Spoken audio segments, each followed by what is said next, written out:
à tous et bienvenue sur cette émission Duel Commander organisée par la Magic TT. Je suis en compagnie de Simon. Bonjour à tous. Et moi, Kozem. Et on a aussi au cas où une petite voix off qui est Tim derrière. Bonjour. Voilà, donc petite émission spéciale. Du coup, comme tous les 3 mois, vous avez suivi le comité Duel Commander a décidé de faire une annonce. Voilà, tous les 3 mois. Que ce soit avec Wizard, que ce soit après, avant, que ce soit à la sortie de l'émission, ils voulaient vraiment quelque chose de clair pour améliorer vraiment la com. Parce que entre les annonces Wizard, les annonces à l'époque, enfin les annonces Duel Commander, les annonces Wizard elles-mêmes, voilà, ça commençait à être. Donc là, ça va être simple. Donc ça tombe aujourd'hui. Donc voilà, il l'avait dit pour ça. Donc le 28 mai.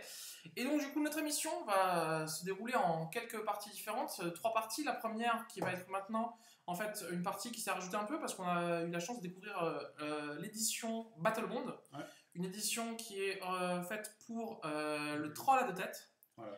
Mais qui est du coup aussi légal en Legacy et tout ce qui est format, enfin Eternal, donc Commander, Duel Commander, MTGO, Vintage, Legacy. Donc il y a des cartes qui sont potentiellement intéressantes pour le format.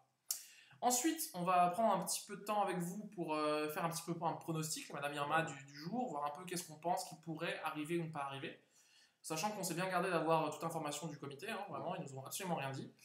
Et ensuite, à 20h15, comme chaque fois, pour ceux qui sont habitués un petit peu à nous suivre, et à suivre les annonces, on a l'annonce en live qu'on va voir avec vous. Donc on va faire une petite réaction à chaud pendant 5-10 minutes et on aura la chance ensuite d'avoir Févin ou Sylvain Loriol qui répondra un petit peu à nos questions par Skype interposé. Voilà. Parle un petit peu plus fort, Simon. Oui, c'est vrai que moi je parle vachement fort, donc il faut vraiment... Ouais, je suis plus loin aussi du micro. Excusez-moi. Je vais juste répondre à Sam34, vous avez ralenti un peu la cadence des vidéos d'essai modernes. Je vous avoue qu'en ce moment, on a vraiment eu un peu du mal à faire des vidéos. On va essayer de s'y remettre, mais c'est un peu compliqué. En fait, avant, c'était super simple. Je faisais tout chez moi et c'était réglé. Là, c'est toute une organisation, puisque voilà. Mais ça va arriver. Salut DocFX. Est-ce qu'on commence donc première partie de l'émission, on va vous parler de Battle Bond. Voilà, donc Battle Bond, édition donc pour le troll à 2 têtes, avec quelques cartes intéressantes pour le Duel Commander et le format Commander. Donc, on vous a mis... Alors, c'est non exhaustif, on vous a mis des cartes qui pourraient rentrer potentiellement.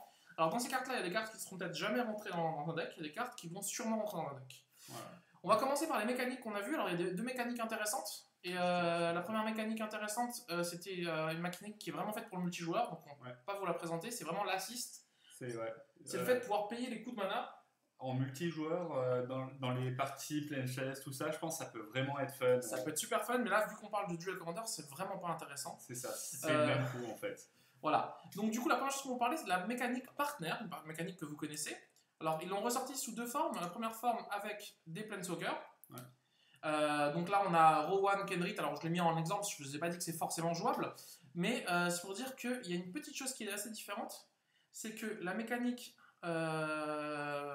partner qui est sorti maintenant, on a l'impression qu'ils ont vraiment mis en tête qu'on est contrairement à avant où on s'en fiche du 1v1. Voilà. Là, on a mis des cartes pour qu'on puisse pas faire n'importe quoi en 1v1. Et du coup, cette capacité partner, en fait, elle est partner avec et il y a un nom précis. Oui. C'est pas comme avant avec tu prends ton partner et tu fais ce que tu veux, tu prends n'importe quel autre partner. Là, c'est partner avec quelqu'un. C'est ça. Donc, et après, là, c'est seulement pour cela. Voilà. Donc du coup, c'est-à-dire qu'on peut pas les mélanger avec n'importe qui. Donc là, du coup, lui, il est partner avec lui. Du coup, ça nous permet de jouer en commandeur. Alors, il y a aussi partenaires sur des noms légendaires. Alors, les partenaires sur les noms légendaires ne nous intéressent pas, parce qu'en commandeur, en fait, c'est seules les créatures légendaires qui peuvent être intéressantes. Alors, je sais pas du coup si ça c'est. Et vous voyez, ensuite, il y a bien la petite notation en dessous du Planeswalker. Ce Planeswalker peut être votre commandeur. Donc, ils ont vraiment prévu que ces partenaires-là puissent être joués en commandeur et en multijoueur. Donc là, on aurait commandeur bleu-rouge. Là, je vous montre l'autre exemple que j'ai pris vraiment au hasard. Mais alors ça, j'ai juste une question. Partner with, est-ce que c'est vraiment partner? Alors c'est la question qu'on se pose. Est-ce que partner with, c'est vraiment partner? Parce que là, c'est un autre type de partner. C'est un partner qui permet de chercher la carte, que l'autre joueur cherche la carte. Donc du coup, je sais pas exactement comment ça va se... Parce que comment ça va se positionner? La deuxième carte est censée être dans le deck. Alors, du coup, DocFX, merci qui nous répond.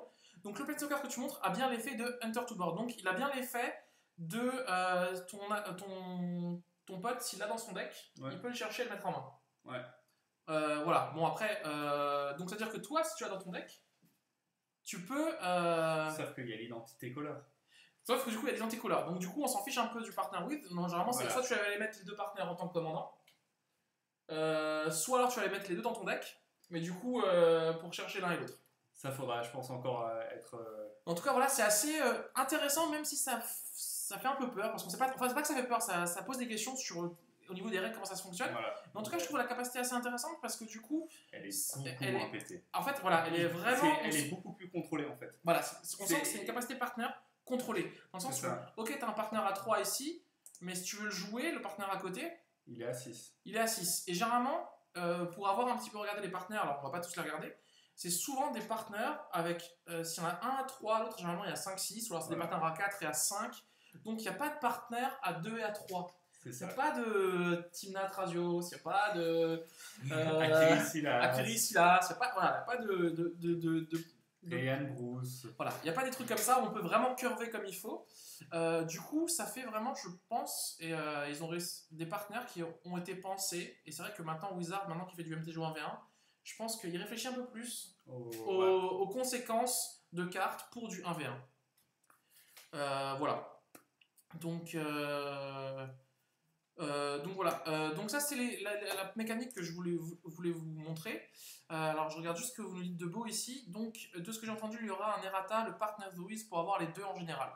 D'accord. Donc voilà. Et là on a un petit lien de DocFX qui nous explique que voilà, un petit lien qui nous explique comment fonctionne le partner avec Battlebond. Voilà, donc là on vous a expliqué un peu cette capacité qu'on trouve assez intéressante et je pense. Ce qui est super intéressant avec cette capacité, c'est surtout le fait, alors peut-être c'est moi qui interprète mal, mais que Wizard est en train de reprenne en main. C'est ça, et prend en compte le 1v1. Voilà, qu'ils se disent pas, il y a le multijoueur et le 1v1 à côté. C'est ça, donc ça c'est intéressant. Maintenant on va commencer à regarder un petit peu des cartes qu'on a vues qui sont potentiellement jouables, ça se trouve peut-être pas, mais on va commencer par la première, qui est du coup une petite carte pour si à un moment, un jour, il y a un deck qui tourne autour de tout ce qui est guerrier, un blanc, je pense un blanc-noir. Bah après, comme dit, il y a le nouveau général aussi.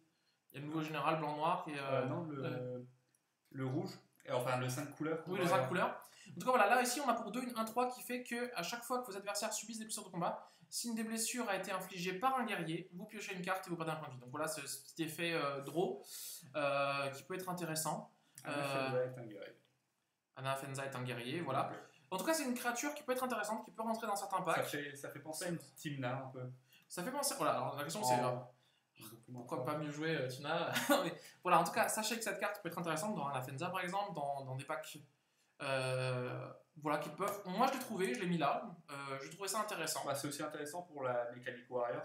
Enfin, pour ça peut faire venir peut-être quelqu'un qui a envie de faire un sort tribal. Alors là, je vous ai mis aussi une petite indique que je trouvais intéressante. Arcane Artisan, donc c'est une 0-3, mais qui a pour 3 le joueur ciblé, donc vous ou l'autre, pioche une carte puis exile une carte de sa main. Si c'est une carte de créature exile ses matières, il crée un jeton qui est une copie de cette carte. Quand il quitte le champ de bataille, on exile tous les jetons créés avec lui au début de la prochaine étape de fin. Donc du coup, en gros, dans un pack un peu réanimateur, en fait pour 3, on va piocher un et mettre un Griselbrand en jeu. C'est ça. Enfin, une copie de Griselbrand, excusez-moi, un token, pardon. Mais du coup, bah écoutez, ça me paraît quand même pas dégueulasse en fait. Alors ok, ça demande 3, ça demande à survivre. Mais dans un pack réanimateur, ça te dit, je suis moins sensible aussi à la grève. C'est ça. Ça veut dire, t'as par exemple... t'as un limon, t'as un truc... voilà, un anti-grève, et tu te dis, mon plan de jeu n'est pas totalement raté. Parce que pour 3, je vais faire une réanimation de main. C'est ça. Du coup, alors pour l'instant, réanimateur n'existe pas énormément dans le format, on va pas se mentir. Hein. Mais pourquoi pas? C'est une carte, je me suis dit, elle est quand même assez intéressante, vu que le fait qu'elle protège vraiment contre la Gravate, et que finalement, si elle survient un tour pour 3, piocher un, plus avoir un grisal sur table, ou même avoir une Grive Mondéchine, ou même avoir un ton, n'importe lequel, dans un pack Sultai. Mis en jeu ou c'est... Tu fais un token qui... Mais il arrive en jeu? Le token dans la main, c'est compliqué, quoi. Non, mais il est lancé, c'est ça? Non, tu crées... il est mis en jeu, oui. Voilà. On vient de m'apprendre que Anafenza est un soldat et non un guerrier. Voilà, donc Casimov, bravo. Bravo. Ensuite, alors une petite carte que j'ai mis, je sais pas si ça peut faire des choses, mais je trouve ça super marrant. Pour 3, une 1-4 qui fait soutenez 2 quand elle arrive. Donc on met 2 marqueurs +1/+1 à n'importe quelle créature ciblée. Et à chaque fois qu'on met au moins un marqueur sur une créature qu'on ne contrôle pas, on pioche une carte. Du coup, pour les gens qui repensent à des Rafik Poison ou des trucs comme ça, ou alors Apatra. Apatra. Genre par exemple, Apatra, je t'attaque avec Apatra, bim, marqueur -1/-1 sur ta créature, bim, je pioche une carte. Ouais. C'est. Dans Apatra, je pense à y jouer. Voilà, si les gens. Moi j'aime bien ce petit général pour les gens qui veulent jouer à Apatra, il y a quelques listes. Mais voilà. Ah, on a un petit follower. On n'arrive pas à le lire là. KevBJJ. Merci beaucoup KevBJJ de nous suivre. Ensuite, un général. Alors un nouveau général qui a apporté un petit peu de hype. Alors pourquoi il a apporté un petit peu de hype? Parce que du coup c'est un général qui est pas mauvais. Parce que du coup, même si c'est un général 5 couleurs, mais qu'on peut jouer en majorité, on va dire rouge, avec ensuite d'autres couleurs. Mais en fait, que dans le coup de mana, ça soit pas 5 couleurs. C'est ça. Ça apporte vraiment beaucoup. Et c'est quand même pour 3 une 3-2 qui fait qu'à chaque fois qu'un guerrier attaque, tu peux faire que son contrôleur met un guerrier 1-1 attaquant. Blanc. Voilà. Donc du coup, c'est franchement sympa. Alors pourquoi c'est sympa aussi? Parce qu'il y a une combo qui est dessus. Et on va vous la montrer aussi, on va profiter. La combo avec le réservoir druidique qui nous dit qu'à chaque fois qu'une créature que vous contrôlez attaque, mettez un marqueur charge sur le réservoir druidique. Retirez un marqueur charge du réservoir druidique, ajoutez un mana de la couleur de votre choix. Du coup, en gros, si on a 5 créatures qui si on a 3 créatures qui attaquent, on en fait 2. Oui. Ça nous fait 5 créatures. 6 créatures. Ça nous fait 6 créatures. Avec ces 6 créatures, on va pouvoir utiliser la petite capacité de 5. On va pouvoir les exiler. Voilà. Faire 5 mana de la couleur de notre choix, et faire dégager toutes les créatures attaquantes, elles acquièrent le pétillement, le lien de vie, la célérité, jusqu'à la fin du tour, et après cette phase, on a une phase de combat. Ouais. Du coup, on peut créer une boucle infinie. On peut créer une boucle d'attaque infinie, voilà, avec cette combo. Je sais pas si ça sera vraiment joué, mais en tout cas, nous, on vous en parle, parce que je trouve ça assez marrant, comme général, quoi, voilà. Ou plus simplement, avec épée de Fatal Famine, sauf que le problème, c'est qu'il faut avoir les 5 couleurs dans ces termes. Voilà, alors ça marche avec Fist and Famine, pour ceux qui... mais le souci c'est qu'avec Fist and Famine, il faut vraiment avoir à ce moment-là les 5 couleurs dans les... Alors qu'avec l'autre combo, il suffit d'avoir du vert et du rouge, et puis même si on a que 3 couleurs sur les 5, c'est pas grave. Mais ça marche aussi avec Fist and Famine. Est-ce que ça va être compétitif? Je n'en sais rien. Après, ça reste quand même... Mais c'est marrant. Ouais. C'est marrant. Est-ce qu'on en parle tout de suite de celui-là? Est-ce qu'on laisse un peu plus tard? On va le faire dans l'ordre, Alors, vous le vouliez, vous l'avez eu, après recruteur rouge, après recruteur blanc, recruteur bleu, Spellseeker, donc voilà, quand il arrive sur le champ de bataille, on va chercher un éphémère et un rituel, merci à Tototaker de nous suivre, qui coûte 2 ou moins, on le révèle et on le met dans notre main et on remélange la bibliothèque. Donc du coup, pour 3 une 1-1, ça suit exactement les recruteurs en fait. Hein. 3 une 1-1 qui cherche à ça a toujours cette condition de 2 ou moins. Donc voilà, c'était la force 2 ou moins, l'endurance 2 ou moins. Là, c'est éphémère et rituel. Et ce qui est fort, c'est qu'ils n'ont pas juste mis éphémère. Mais éphémère et rituel. Donc c'est-à-dire que potentiellement, pour 3, tu peux chercher balance. Aussi. Moi, j'avouerais, j'ai vu bleu, chercher un éphémère ou un rituel à 2 ou moins. High Tide. Voilà. Ah, c'est sûr qu'un moyen de plus, parce que tu as déjà le sort qui se transmute, qui coûte 1, bah, ça fait pour les jeux qui jouent High Tide. Et surtout, ça permet de chercher. C'est beaucoup plus polyvalent aussi. Oui.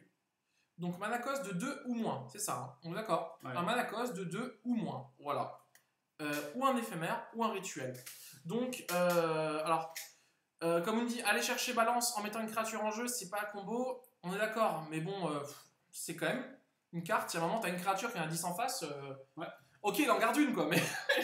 Et on pense à tous les sorts avec X dedans. Voilà, après il y a tous les sorts à X, il y a, comme dit, on a pensé à High Tide, c'est ce qu'il y a de plus simple, mais voilà, il y a quelques petits sorts intéressants. Je pense qu'en Duel Commander, c'est franchement jouable. Je sais pas encore de quoi, mais je trouve que c'est fort. Voilà. Je trouve que c'est fort et ça a le mérite qu'on vous en parle. Après, on vous dit pas que ça va, break la méta. On vous dit juste qu'on trouve ça plutôt pas mal. C'est tout. On continue avec une petite carte pour Simon. Donc je lui laisse la présenter. Alors,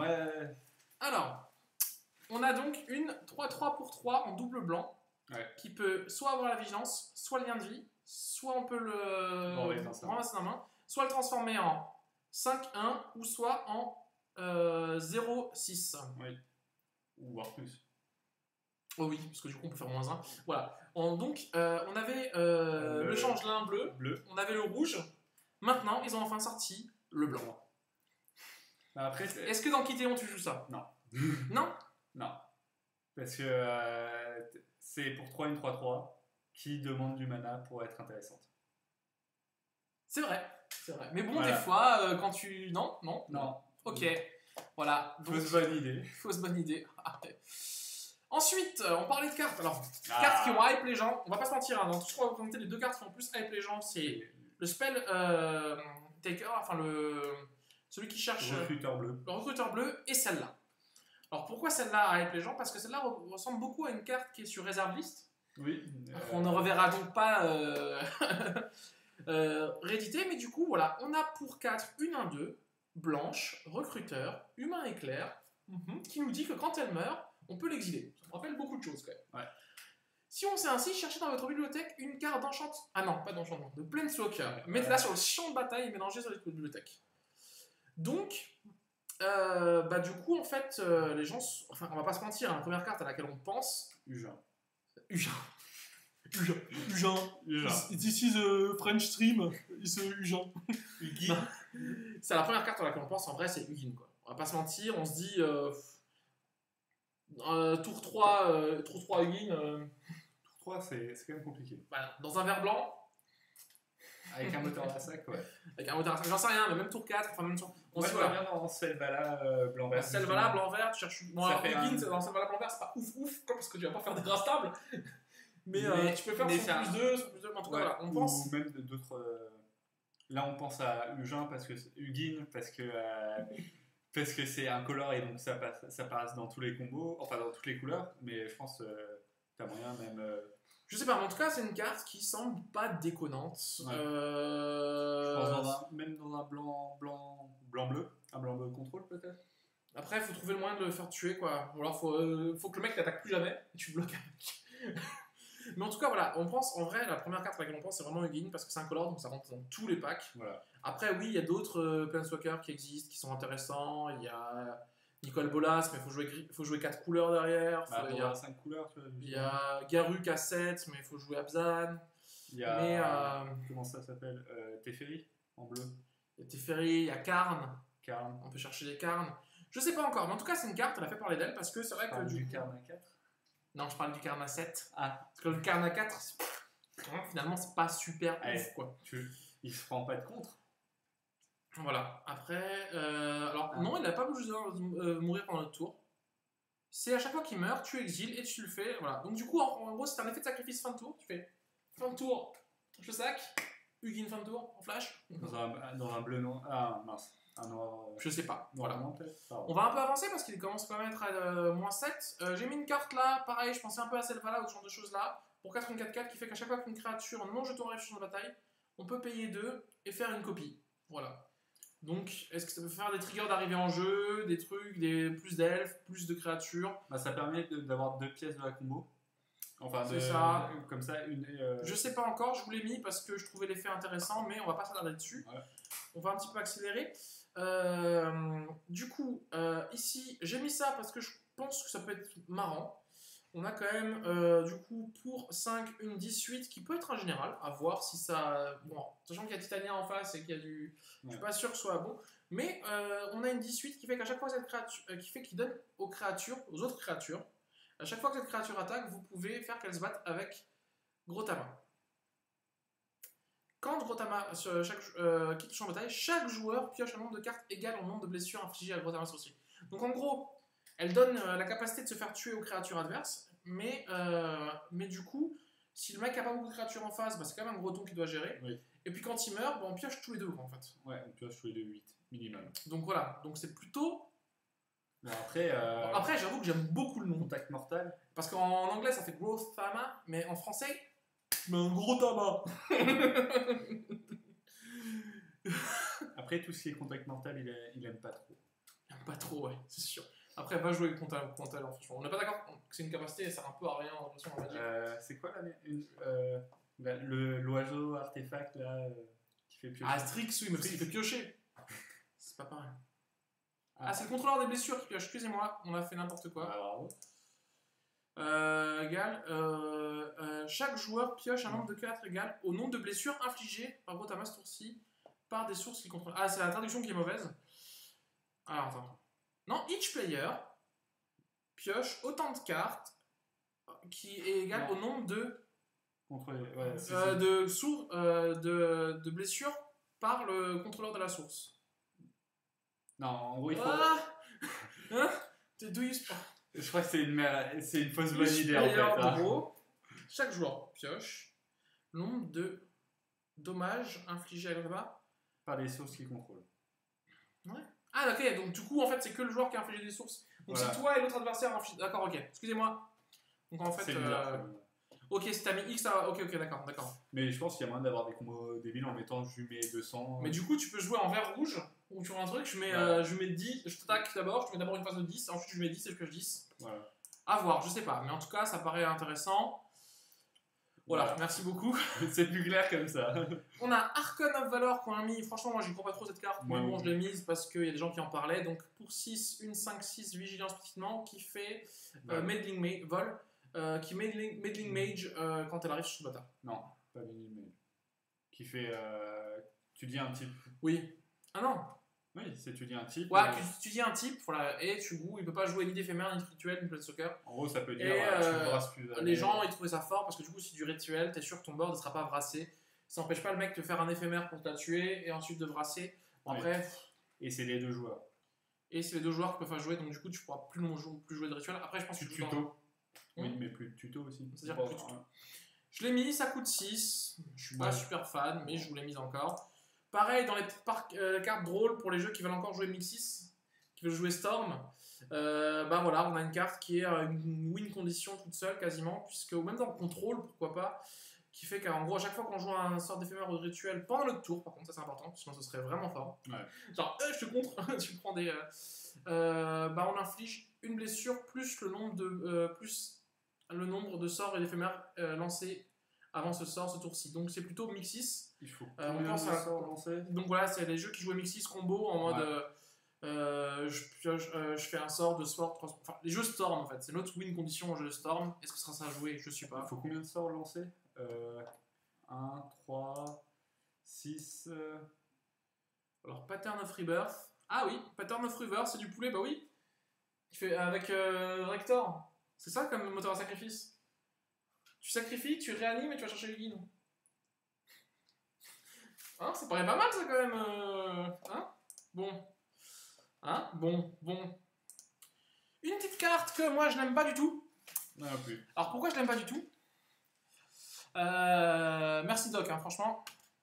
Pourquoi je l'aime pas du tout? Alors parce que je joue Death Blade en Legacy. Et c'est une carte qui va peut-être se voir en side. Ouais.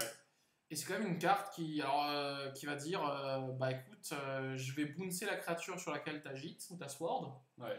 Et ensuite, je vais récupérer sword, elle m'appartient, et je vais l'équiper gratuitement sur une de mes créatures. Ah oui, tu gagnes le contrôle. Ouais. Ah ouais, c'est ça, tu gagnes le contrôle. Tu prends la créature. Ouais. Tu prends ta créature en main, s'il te plaît. Voilà, tiens. Et donne-moi juste. Tiens, prends ton Strix, prends ton truc, prends ton Léovol, prends ta clique, bref, on s'en fiche. Sauf, bien sûr, sur ton name, hein, parce que c'est pas très très possible. Du coup, tu vois, je pense que ça sera. Je te bounce le token gel, mais je reprends Batterskull. Enfin voilà, c'est des trucs qui sont plutôt sympas. Donc voilà, c'est une carte qui peut être une carte de side, en tout cas en Legacy. En DC, ça peut être une carte intéressante dans le sens où c'est un bounce, et dans les jeux bleus qui jouent contrôle, un bounce à 2, c'est pas mauvais. Et qui en plus a un effet sympa si jamais le mec en face il a une petite sword. Alors, pas bleu rouge la sword du coup, puisque. Par contre, on est d'accord, attacher-les à une autre créature, si toi tu en contrôles pas et que l'adversaire en contrôle, tu peux pas l'attacher. Tu es obligé de l'attacher, non? Bah non, puis attacher à une autre créature. Ouais, tu t'attacher à une autre créature, du coup, si t'as pas de créature, tu t'attaches à une créature, mais c'est toi qui as le contrôle quand même. Ouais. T'acquiers le contrôle du. Mais donc, je trouve la formulation assez bizarre. Parce que moi, j'aurais mis un. Ouais, du coup, t'es obligé d'avoir une cible en fait. Du coup, si t'as pas de créature, tu lui bounce et t'es. Ah oui, d'accord. S'il a une seule créature. S'il a une seule créature, bah du coup, tu essaies de l'attacher, tu peux pas, mais t'en as le contrôle. Du coup, pour les auras, on s'en fout, et Fizzle, elles vont au cimetière. Ouais. L'intérêt, c'est vraiment pour les équipements. Oui, non, de toute façon, moi, c'était plus dans les équipements que. C'est ça. Du coup, voilà. Ça, c'est une carte que je trouve intéressante. On va un peu. Excusez-moi. Pas une cible, un choix.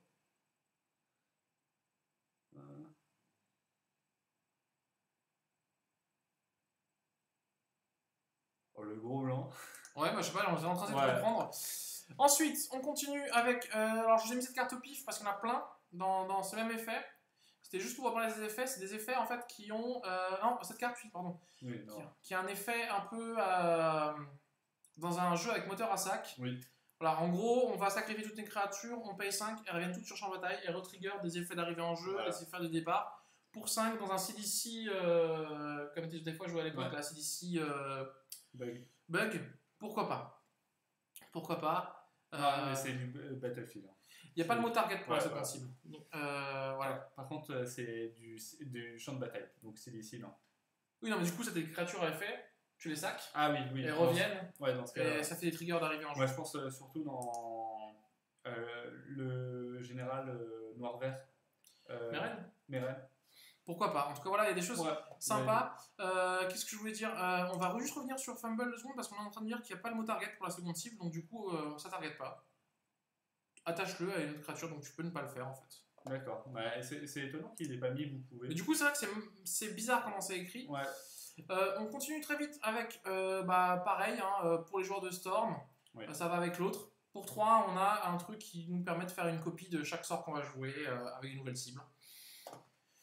Pour les gens qui veulent jouer Storm, on va pas se mentir, en Duel Commander, c'est super compliqué, mais on vous l'a mis quand même.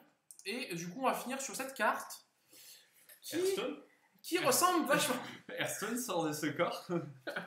Donc voilà, pour 3, on a une Vrasse un peu chelou dans le sens où on lance un dé au hasard, on choisit une créature au hasard, mais comment c'est pas qu'on contrôle, hein. C'est pas qu'on contrôle, c'est une créature au hasard sur le board, donc c'est pas une créature adverse. Imaginons et on détruit tout le reste. Les wordings de Battle Bond sont très très bizarres, ouais, j'avoue que j'ai d'explication, voilà. Donc, est-ce que c'est une carte jouable en vrai? Non, mais moi j'ai juste une question. S'il y a, allez, disons, 10 000 tokens. Tu fais un lancer de dés sur 10 000, c'est compliqué, hein. Tu peux pas. Bah, s'il y a 10 000 tokens, c'est tous les mêmes, tu te dis, bon, bah, il y en a un qui survit, quoi. Il y a une probabilité non nulle qu'un token. Le mec, il. Mais. On est d'accord ou on est pas d'accord? Imagine, il y a 10 000 tokens et un elfe de Yalova. Voilà. Comment on fait? Bah, tu prends une calculatrice, enfin, tu prends vite fait, tu vas sur. Tout le monde a un smartphone aujourd'hui. En tournoi, c'est pas légal. Bah, tu demandes au judge, le judge il le fait. En tout cas, ça me paraît plutôt intéressant. Bah, en fait, je veux dire, imagine t'as Elf Ball en face, t'as un Izan, t'as un machin, tu fais ok, tu gardes une créature, mais tout le reste il part quand même.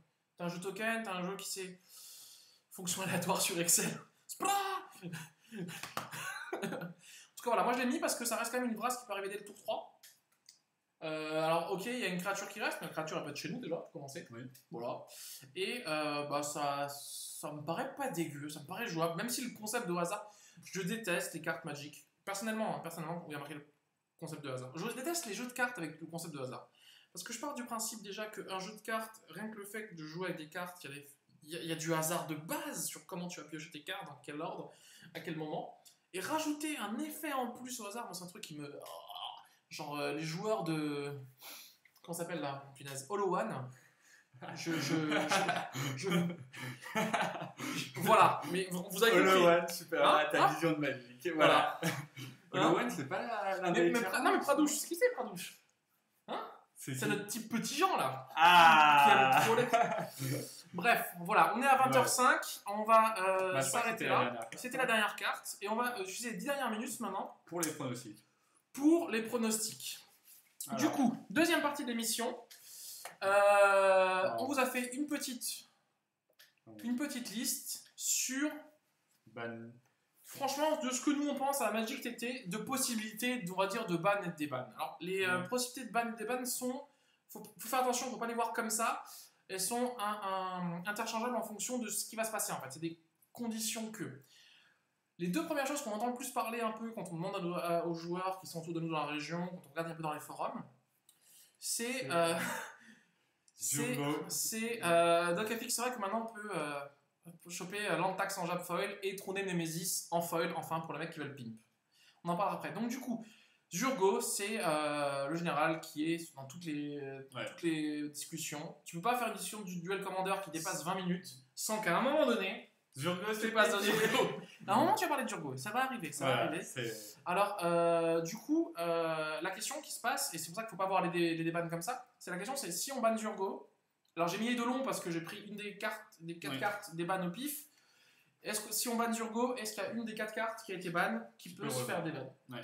Ça, c'est la question qu'on se pose. Du coup, en fait, voilà, c'est la question, c'est est-ce qu'il y aura un ban de Zurgo ce soir ou pas? Et du coup, la question, c'est est-ce que si Zurgo est ban, est-ce qu'on laisse quand même les 4 cartes ban? Oui. Ou est-ce qu'on en débanne une, ou 2, ou 3, ou 4? Voilà, ça c'est je pense que c'est le plus gros point d'intention du... Je pense que c'est vraiment le point sur lequel tout le monde est en train de se focaliser ce soir. Et l'autre question que tout le monde se pose, c'est, et pour les gens qui ont suivi un petit peu notre émission lors de l'annonce de Commander 2016, on avait dit simplement, partner ne se posera pas de problème si les partenaires coûtent entre 4 et 6 mana. Par contre, dès qu'on va commencer à avoir des partenaires entre 2 et 3 mana, ça va vraiment risquer de poser problème.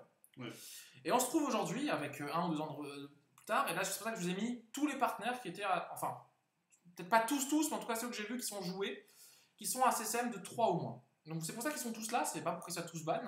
C'est pour dire, est-ce qu'on va avoir alors quelque chose par rapport à ces partenaires qui ont un CCM de 3 ou moins. Et du coup, pour les gens qui voient le déban de Bruce, c'est juste que s'il y a un ban, par exemple, de partenaires à CCM de 3 ou moins, Bruce pourrait totalement se faire déban. Je dis pas qu'il faut déban Bruce. Après, on rappelle qu'il y a eu quand même des gros tournois avec Bruce, celui à 5 en bleu. Bruce Chrome. Bruce Chrome qui faisait quand même le café. Je dis pas le contraire, là je vous parle juste de pronostic. Et du coup, alors j'ai pas osé mettre Zur parce que je crois qu'à chaque banlist, à chaque fois je le on le met, et à chaque fois ça fait non. Donc on s'est dit, on va changer une fois, on va pas mettre une carte. On avait posé la question, en plus il nous avait dit. Il nous avait expliqué que non, du coup, parce que c'était vraiment, ça apportait vraiment un non-intérêt dans le format, parce qu'à partir du moment où il a attaqué une fois, vraiment la game était finie. Voilà. Après, on n'a pas mis aussi des cartes par exemple comme Balance. On n'a pas mis de carte comme Balance. Balance, Balance pourrait être une carte qui pourrait se revoir ban à un moment, c'est possible. On ne vous a pas non plus parlé du Mox.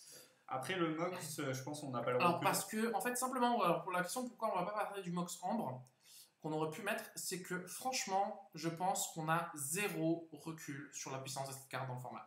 On a des hypothèses.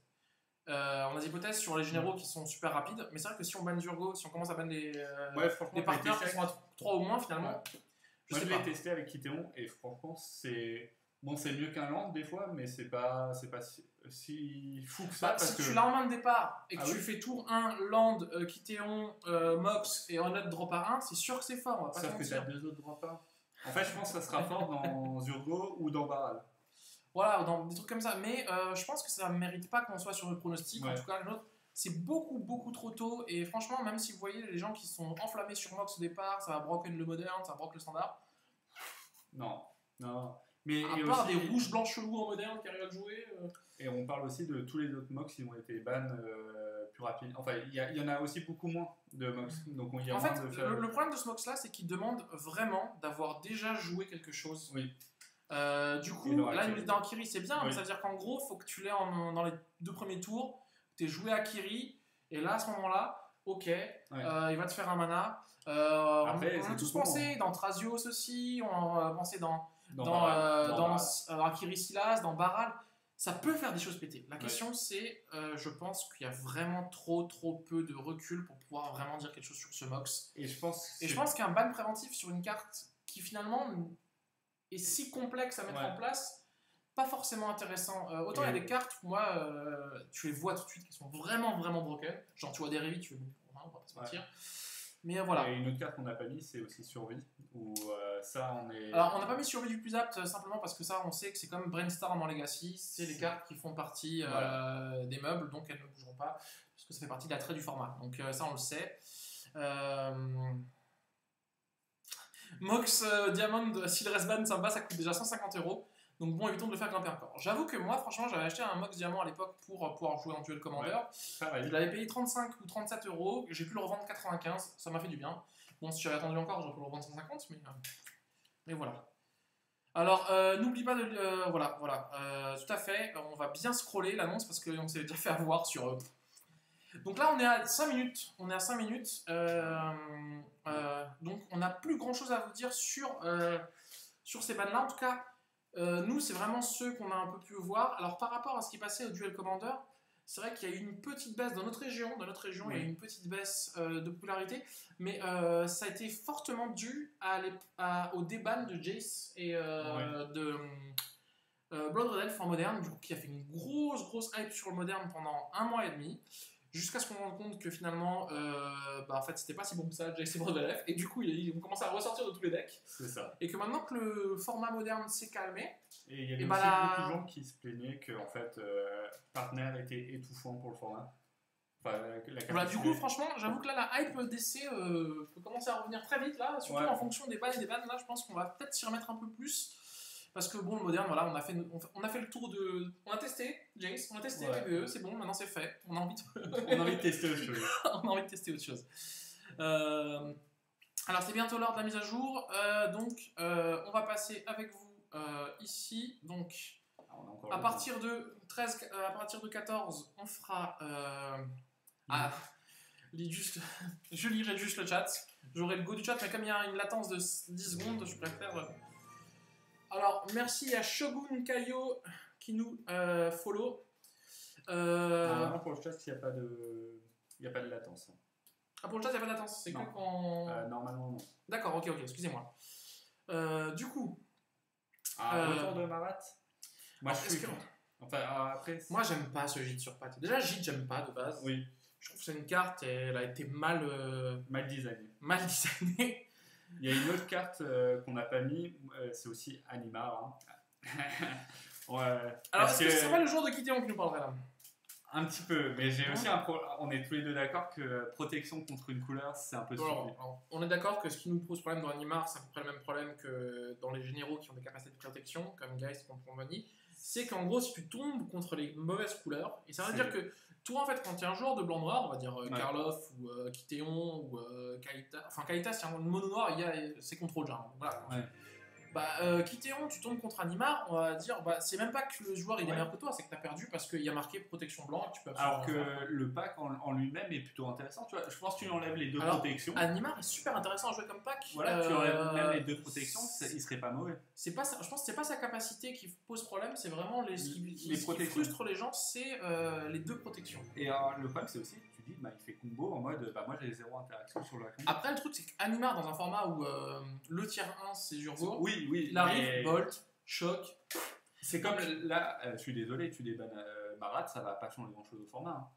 Mais le problème c'est, est-ce que c'est comme Baral, moi Baral c'est un général, je suis désolé, dès que la méta elle sera ralentie, Baral il devient pété. D'ailleurs pour les gens qui ont suivi un petit peu le Brawl standard, sur les premiers résultats de Brawl standard, Baral c'était quoi? C'était 60%, je sais pas, 60-70% et je crois que c'était un général vert le deuxième. C'est ça? Genre bien plus bas, t'avais Galta. Mais voilà. genre les 6 premiers, 6-0, 6-0, 5-1, 5-1, 5-1, et le dernier à 5-1, c'était... Mais voilà. Non, mais après, moi, j'ai aucun souci avec Animar. C'est le joueur de blanc qui a un souci avec Animar. Il vient pas me dire que t'as pas un problème avec la capacité de protection. C'est le même problème que Gaze. Gaze, c'était en mode, on peut pas interagir avec lui. C'est sûr. 29 decks sur 32 en brawl. Merci Bobby Yohan, voilà. Donc, si jamais... Bon, ça fait un stabat, on va pas se mentir. Ils ont fait une annonce. Baral est ban. Ah bon? Et on va passer à 20 points de vie, parce que 30 points de vie avec 60 cartes, c'est un peu... ouais, en plus, Baral, 30 points de vie, 60 cartes. Fin du game. J'ai le temps. Je suis là. Alors attention les 14, c'est parti. Vous êtes chaud pour F5 is not... Non. Non, ça marche pas avec... Ça marche pas sur Mac. Si, normalement, mais je vais peut-être désactiver les... F5... Alors, attention, suspense...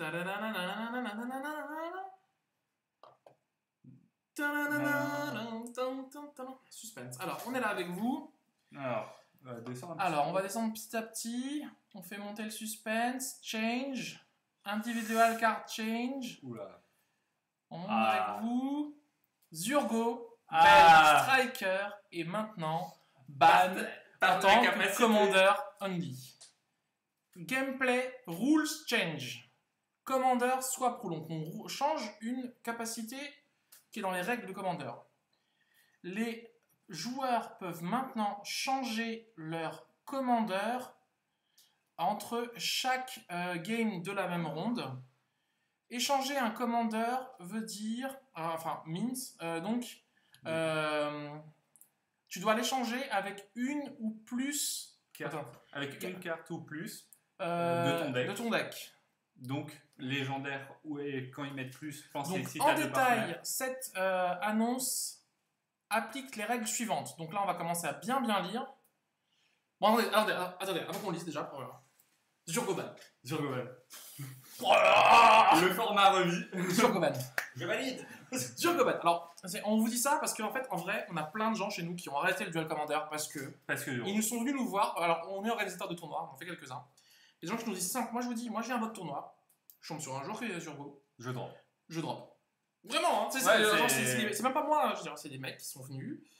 Et du coup, ils nous ont fait, moi si à Zurgo, je drop. Et là, franchement, juste avant qu'on passe à la suite, merci le comité, merci le comité, alors, merci le comité. Avant de commencer à lire tous les éléments, on va commencer à aller tout en bas. Donc, explication. Alors, c'est pas là. En fait, attends. Voilà, introduction tout. Voilà, donc là, ça va être plus simple que les règles. Donc on finit sur Zurgo. On finit sur Zurgo. Zurgo Bell Striker. Les Red Deck Wins ont une stratégie efficiente et désirable dans le Duel Commander. C'est ce qu'on voilà. En Duel Commander, on veut des stratégies aggro. Mais Zurgo Bell Striker, en tant que commandant, optimise et indétrôné, on va dire, avec les autres commandants possibles. Donc en gros, si tu veux jouer aggro, c'est soit Zurgo, soit Zurgo. Voilà. Après, tu as du aggro mid-range, mais qui va être Saskia, mais c'est plus aggro. Donc, avoir Zurgo Bell Striker être mis en retrait permet de mettre tous les autres commandants mono rouge sur le devant de la scène. Comme par exemple, tu vas voir Karisev, Chandra 3. Celui-là 2, c'est Karisev, c'est ça? Voilà. Donc, en plus, avec la nouvelle capacité Commander Swap, ça va vraiment aider Mono Rouge dans le maintien de la place du duel joueur Commander et va permettre de gambling, de miser sur les alternatives compétitives. Donc, on mise sur ces alternatives-là. Excusez-moi pour ma traduction anglaise. Du coup, on va essayer de comprendre vraiment le Commander Swap. Oh, c'est magnifique. Oh, ils nous ont fait ça joliment avec des petits dessins et tout. Merci beaucoup. Du coup, alors, Best of 3 in Duel Commander et is an oddity. Donc, la meilleure des trois parties, c'est... le meilleur des trois. Il n'y a pas de format non officiel où on peut jouer 3 parties durant la même same round avec exactement le même deck. Oui. C'est vrai que voilà, c'est un problème, parce qu'on a toujours du side en fait, que ce soit dans le popper, que ce soit en leg, en moderne, en standard. Donc, mais sideboarding n'est pas une option dans le Duel Commander, parce que ça prendrait trop de temps. Sur 99 cartes, commencer à sider déjà, est-ce que tu prends un side de 15 cartes, de 20 cartes, de 25 cartes, sur des games super longues, voilà. Donc c'est vrai que ça fait plusieurs mois, plusieurs années qu'ils réfléchissent à ce concept en fait. Et franchement, je trouve, mais sans avoir trop d'informations, je trouve que c'est un truc intéressant. C'est ça. Donc voilà. Donc du coup, on a pensé à faire un format best of one, mais les joueurs avaient été super attachés au best of 3 et franchement best of 3 ça permet de, si t'as une sortie qui est vraiment mauvaise, un mauvais mulligan, bah, tu peux te refaire quoi. Je veux dire, t'es pas juste j'ai des chattes, tu vois. On parlait de Breya, des fois il y a des versions, on sait pas quelle version c'est. C'est ça, on perd juste en gardant on sait pas comment jouer avec quoi. Du coup, ça c'est vrai, voilà, c'est ça. Donc on a choisi de donner une structure différente en autorisant les gens à échanger leur commandeur. Donc ça va changer. Ce changement, ça c'est super sympa là, ça me hype. Ce changement va aussi mettre en avant, va favoriser l'innovation pour les deck builders. Ouais. Ça va aider aussi les stratégies moins linéaires. Donc voilà, si tu as une stratégie qui se base entièrement sur le commander, tu vas peut-être pas pouvoir swap, parce que du coup tu as besoin de ce commander. Et du coup, on va expliquer ça en images. Ah ouais, Kitéon. Donc maintenant, si ton commandant, si ton général, c'est... Juste pour qu'il voie bien. Excusez-moi, voilà. Si ton général, c'est Karizev, et qu'à la game 2, tu veux changer, tu veux jouer Zozu, donc ce que tu vas faire, c'est que tu vas prendre une carte de ton deck. Tu vas prendre Zozu. Tu vas prendre Zozu de ton deck, et tu vas mettre Karizev dans ton deck. Voilà, c'est ça. Tu as un versus. Fop. Voilà. Donc, c'est plutôt pas mal. Donc, c'est-à-dire qu'en gros, c'est pas une nouvelle carte, c'est vraiment... en gros, hein, voilà, en gros, si tu as une créature légendaire dans ton deck qui a la même identité couleur que ton général, tu peux les changer. Alors la question que je pose, c'est que si tu as 5 créatures légendaires rouges, tu peux choisir n'importe laquelle. On est d'accord que c'est ça? C'est avec mort. Voilà, c'est tu choisis la carte. Ah, c'est énorme! Kitéon qui va sur ta... Donc Kitéon, tu sais le nom. Qui peut switch sur Talia, qui peut switch sur Brimaz, qui peut switch sur Linvala, qui peut switch sur... Oh, il est chaud! Ah, Simon, il est chaud, là! Alors là, c'est bon. Moi, c'est... Alors, du coup... Alors, attends. Par contre, est-ce qu'il n'y a pas un problème de CCM? Attends, on va voir. 2 secondes. Non. Donc, Atraxa peut switch sur Tymna plus Thrasios. Voilà. Donc, on garde toujours les partenaires, on garde toujours la capacité de se faire. Ensuite, This is not okay. Merci de prévenir. Merci de prévenir. Du coup, voilà. Ce qui se passe, c'est que Selvala peut pas échanger avec Rofelos parce que Rofelos est autorisé dans le deck, mais il est ban en tant que commandant. Voilà. Du coup, c'est pour ça qu'ils ont précisé avant, Zurgo est ban en tant que commandant. Donc, tu peux l'avoir dans ton deck, mais tu peux pas le switch en mode... À la 2, Zurgo devient mon commandant. Je perds la 1, mais je gagne la 2 et la 3. Voilà. Donc du coup, ensuite, on a Gadok, qui est un commandant de couleur. On peut pas à la 2 prendre Kataki, qui est un commandant en couleur. C'est-à-dire qu'en gros, la somme des commandants qu'on va prendre ensuite, si c'est des partenaires ou non partenaires, doit avoir exactement la même identité couleur que le commandant qu'on a de base. Alors là... Ah non, oui. En fait, oui, non, parce que j'étais en mode... Donc c'est pour ça que là, tu peux prendre... Atraxa, tu peux transformer en Tymna plus Thrasios. Oui. Par contre, tu peux pas le transformer en Tymna plus Silas. Ouais. Parce que du coup, il te manquerait une des identités couleurs. De toute façon, en fait, j'ai pensé à la même chose.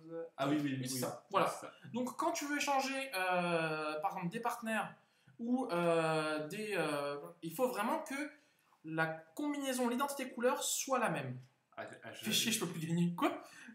Franchement, j'adore énormément cette option de ça génial. Je trouve ça, franchement, en tant que deck builder, on se plaignait de partenaires, mais on disait que partenaire ça apportait du deck building. Non, mais pour les gens qui ont... Enfin, on est des joueurs de Magic, et c'est vrai que le deck building, c'est une grande partie de Magic. Après, il y a des gens qui préfèrent juste notre decker, mais c'est juste génial. Parce que du coup, vraiment, c'est intelligemment wordé, vraiment. Voilà. Et ça apporte du changement. Et c'est vrai que voilà, vous avez vu, les gens, rien que 2 débats dans Modern, ça va apporter une grosse hype. Ouais. Voilà, ce changement de flavor pour le deck building, c'est vraiment super cool. Alors franchement, je pense au niveau sideboarding, je pense qu'ils n'auraient pas pu faire mieux. Le problème du sideboard, on va vous dire, hein, franchement, le comité, ça fait des années qu'ils essaient de réfléchir au... C'est pas qu'ils n'ont pas vu le problème, c'est que comment est-ce qu'on fait? On peut pas mettre de sideboard, pas 99 cartes, c'est pas possible. Le seul moyen de mettre un sideboard, c'est de passer à 60 cartes. Et donc là, voilà. Donc maintenant, on va regarder toutes les règles qui vont s'appliquer. Donc le duel commander n'utilise pas de sideboard. Ouais. Les joueurs ne peuvent pas avoir de sideboard cartes. Les seules cartes qui sont dans un deck d'essai sont les 100 cartes du main deck only. Le seul moment où les joueurs peuvent changer de commander, c'est entre les 2 rondes. Les rondes. Enfin, entre les différentes rondes. D'accord. Donc ça veut dire que tu peux faire ronde 1, je le sens plus, je commence avec Karizev. Non, between. Je pense que tu es obligé de commencer... Between, ouais. C'est entre les rounds. Tu peux pas commencer une round avec un général. Attends. Si. Non, si. Attends, là ils vont l'expliquer. Donc, les joueurs sont autorisés à changer de commandeur chaque partie de la même ronde.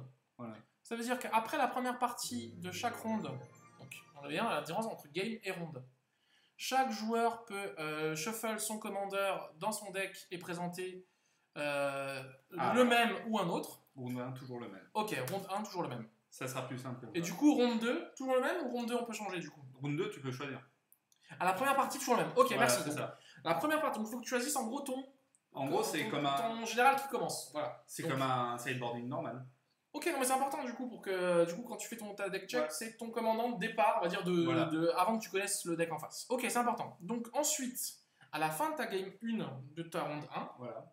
Tu peux soit reprendre ton même commandant, soit le mélanger à ta bibliothèque et ressortir un commandant qui a la même identité couleur, qui est autorisé.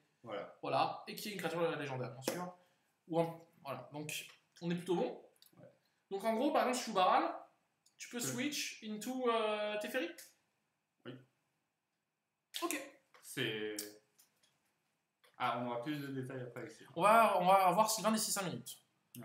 Pour la première game de chaque ronde, chaque joueur met leur commandant en face visible dans la zone de commandement avant de... Voilà, ça c'est normal. Après chaque première partie de la ronde, chaque joueur révèle leur commandant simultanément et les mettre... donc en gros, quand tu choisis le commandeur que tu vas jouer ensuite, soit le même ou l'autre, faut que tu montres au même moment, pour pas que l'autre puisse changer. Ah, t'as switch de commandeur, attends, je vais... Ça c'est bien aussi. Ah mais moi ils ont... voilà, donc au même moment avant de shuffle, cette action peut se faire une seule fois dans la partie. Les commandeurs doivent être légaux avant que la partie commence. Les joueurs ne peuvent pas changer la couleur d'identité entre les parties. C'est ce qu'on montrait avant. Et les choix du commandeur a une autre rule qui est dans le 400.4. Par exemple, les joueurs ne peuvent pas choisir un commandement de ban. Voilà. Donc il a beau être légal dans les règles, mais voilà. Mais c'est révélé en même temps, c'est ça.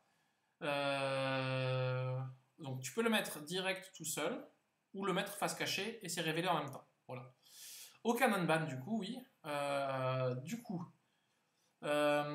Les commandeurs qui sont... seulement les commandeurs qui font partie du deck original sont légaux. Tu peux pas prendre ton classeur et... attends, tu joues ça, attends, je vais prendre ça. Donc voilà, donc si le tournoi utilise une deck check, une decklist, les commandeurs doivent être listés en tant que commandeurs dans le deck. Les différents commanders, tous les différents commandants doivent être... Non. Je pense que tu dois mettre le commandeur. The Commanders. Donc tu dois mettre le commandeur de départ et tous les autres commandants qui peuvent être joués, qui peuvent prendre la place du commandant. Mais ça veut dire n'importe quelle carte légendaire qui a la même couleur. Ouais, mais moi je pense dans un mono blanc justement. Dans un mono blanc, oui, tu vas pas mal la lister, ouais. Ben, j'en ai plus d'une dizaine. Bah ouais, éclate-toi. Laisse-moi tranquille. Je joue tricolore comme moi. Oui, mais alors comment tu sais... Alors, mais grande question, comment tu sais qu'à la première... Commandant de départ, commandant possible, et là dans la liste de la decklist. Je pense, non?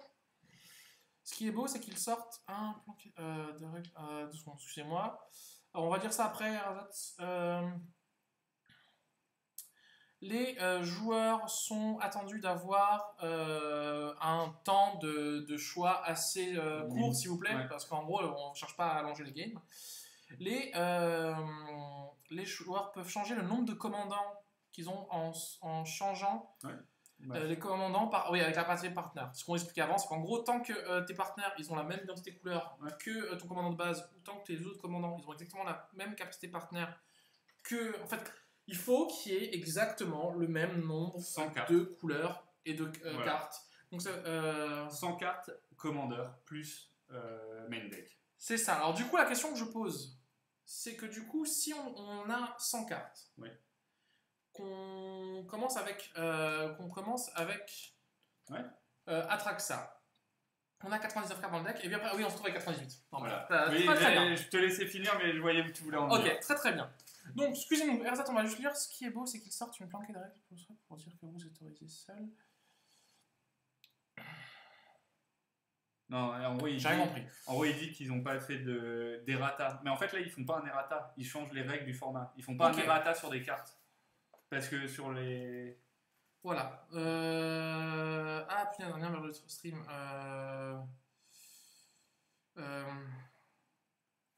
Est-ce que quelqu'un peut donner... DocFX, est-ce que tu peux donner le lien du stream à Sylvain? Parce que là, je peux pas lui donner. Du coup, là, ce qu'on va faire, c'est que on a 1 minute pour dire ce qu'on en pense, vite fait, à chaud. Ouais. Et ensuite, on va appeler Sylvain. Ouais. Simon. Moi, je suis tellement hype. Mais t'as pas idée. Franchement, ça paraît super cool. Dans Kitéon, mais les possibilités, genre Limvala contre tous les decks combo à la con, je mets Limvala en GG. Bon, il arrive que ton cas. Alors par contre, j'ai juste un problème, moi, ça va être avec. Il faut que je chope une double sleeve black derrière pour le GG. Ouais. Parce que c'est sympa, hein, mais pour les GG double face. Ah oui, du coup, il faut vraiment que tu fasses attention. Ouais, mais ça veut dire que. Mais du coup, ouais, par exemple, là, mono vert, tu peux partir sur. Ouais, mais après, du coup, le problème, c'est que dans le deck building, Titania et Izan, et Nissa, ils font pas pareil. Hein. Ouais. Nissa, c'est un pur ramp pour faire des gros tons. Izan, c'est un combo. Donc, du coup, c'est compliqué de commencer avec Izan et finir avec Nissa, tu vois, je veux dire, c'est. Et dans tout ce qui est tricolore et tout. C'est faux, mais dans tricolore, ça peut faire des trucs intéressants. En tout cas, voilà, là, il est 30. Donc, la deuxième partie de l'émission, enfin, la troisième partie de l'émission commence. On va juste, du coup, appeler avec vous en direct notre cher ami Sylvain. Oui. Voilà, tu peux. Voilà. En espérant qu'on puisse l'entendre. Ouais.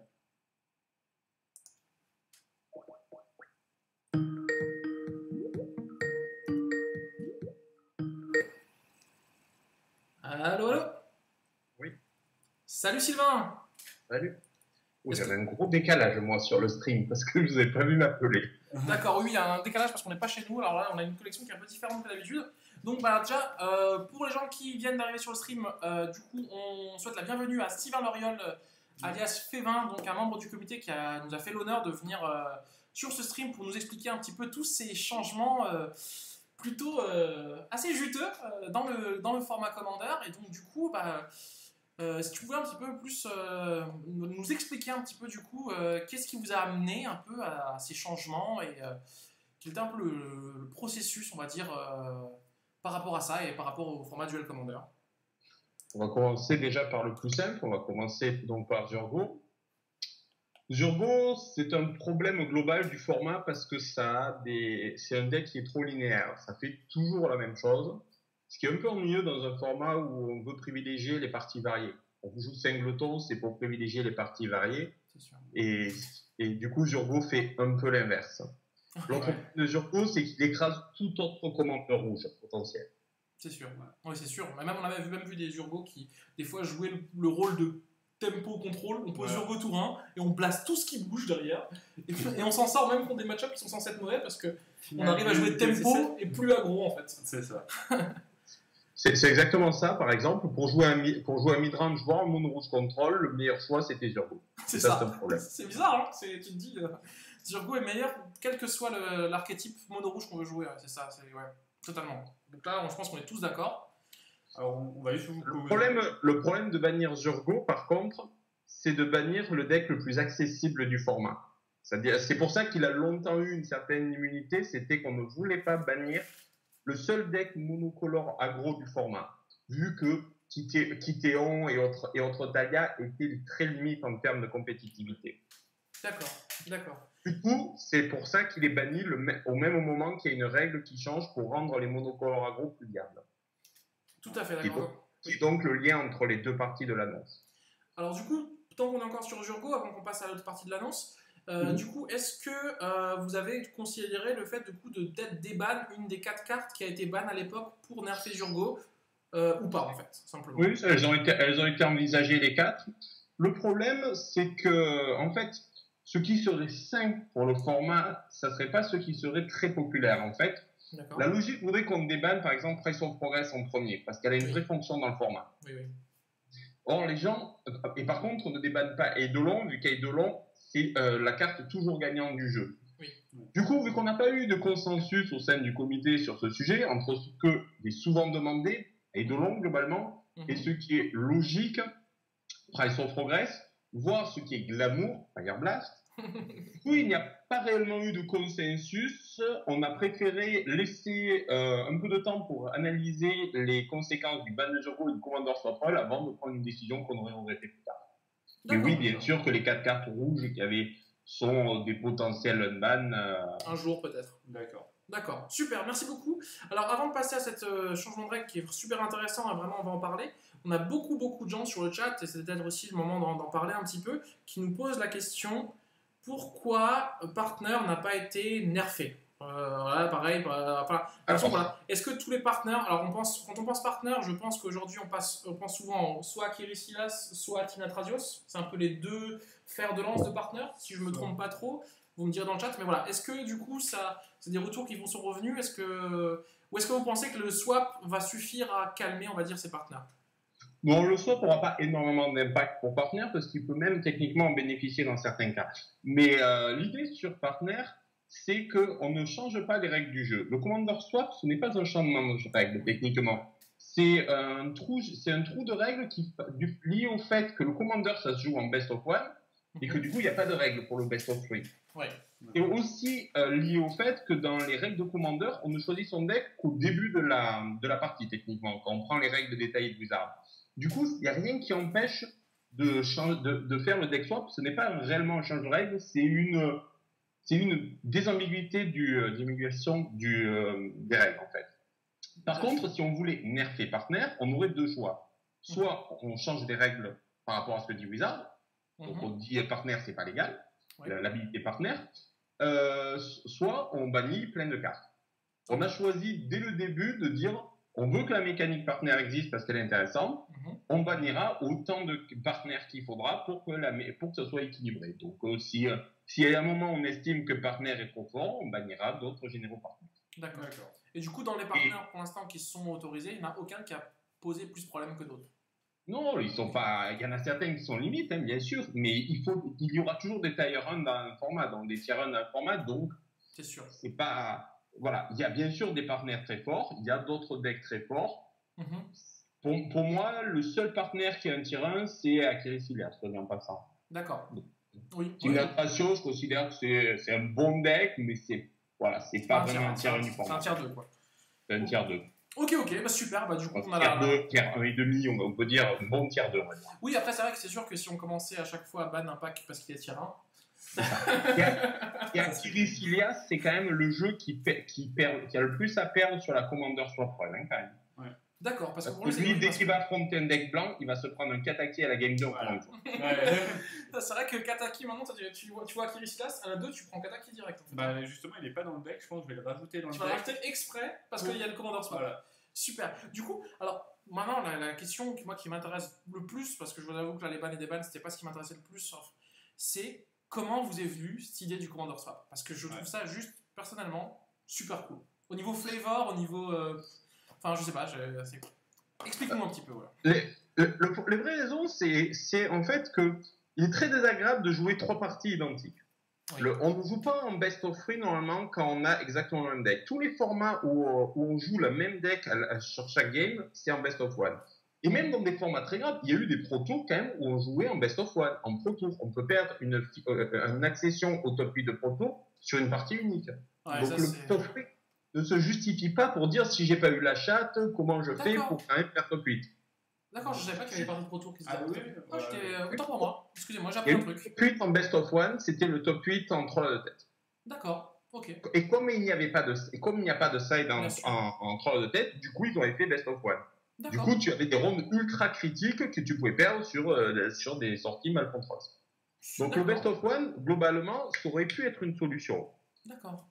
Mais c'est pas très populaire et on respecte l'avis de la communauté. Du coup, on a dit on peut pas faire le best of 1, on va essayer de trouver une autre solution pour pas jouer 3 fois la même game.